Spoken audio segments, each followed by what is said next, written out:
In most places around the world, these things can't be recycled, and they're used for just minutes but take centuries to disappear. With hundreds of millions of straws used every single day around the world, we wanted to intercept just a fraction of them to try and show how these tiny little things added up into a very big problem. My vision was to take used straws, over 100,000 of them, collected, washed, organized, and stuck onto pieces of recycled plastics to create a piece to ignite conversations around the plastic ocean that we're currently creating. The result? A massive straw apocalypse represented by the parting of the plastic sea. Here's how it all came together. This project began when Julia from Zero Waste Saigon heard about how I was converting trash into art, and out of nowhere reached out on Facebook offering to help organize volunteers in cleanup efforts all across Vietnam to collect straws. After weeks of hard work, we got even luckier.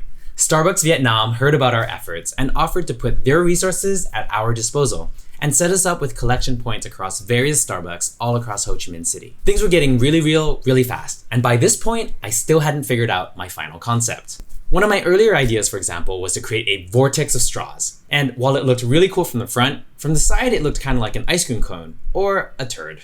But after a few more iteration and brainstorm sessions with Suki, an escape room designer out of Serbia, and Nick Moser, a technical builder out of San Francisco, we finally came up with a brand new concept, the parting of the plastic sea.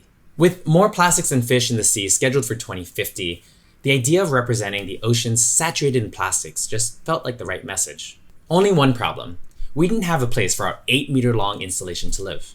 We desperately searched for someone that would give our crazy idea a home. And although most people said no, we finally got super lucky with Estella Place, a brand new mall that just opened, who absolutely loved the environmental message and offered us a massive space in their main lobby for free. With all the logistical pieces finally falling into place, it was time to figure out what to do with the massive amount of straws that we had finally managed to collect. But first, we had to clean all of them. Yep, that's right, all 168,000 of them. The German International School stepped in to offer us a space to work for a couple days, where we asked volunteers on Facebook, Instagram, and Twitter to come and help.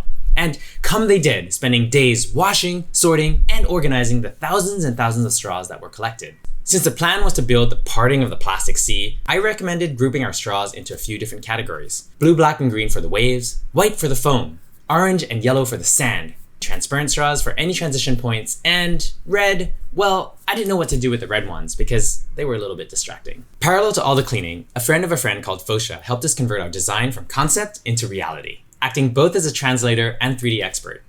Working day and night, we built and assembled the pieces of wood into what I hoped would look like 2 massive waves. All right, it's 2 o'clock in the morning, guys, and we've just gotten our ribs set up. As you can see, they're looking pretty amazing. It's growing fast, and it's looking awesome. From there, we only had a few steps remaining. Design the LED lights that would bring our structure to life, and gluing straws to large panels of recovered plastic that could be then draped onto our sculpture. So we've built these sheets over the last couple of days, but the problem is every time we put these up, a bunch of straws come falling down. As the final pieces were added onto the structure and the lights switched on for the first time, that's when the true magic started to happen. Families, children, and couples stopping, taking the time to read the educational banners that we had left out, and taking photographs to share the message with their friends. Ultimately, we all know that a piece of art alone can't change the world. But just maybe it has the power to touch somebody and get them to start a conversation the next time they're offered a straw by saying, "No thanks." Because that little bit of nothing can add up into a whole lot of something.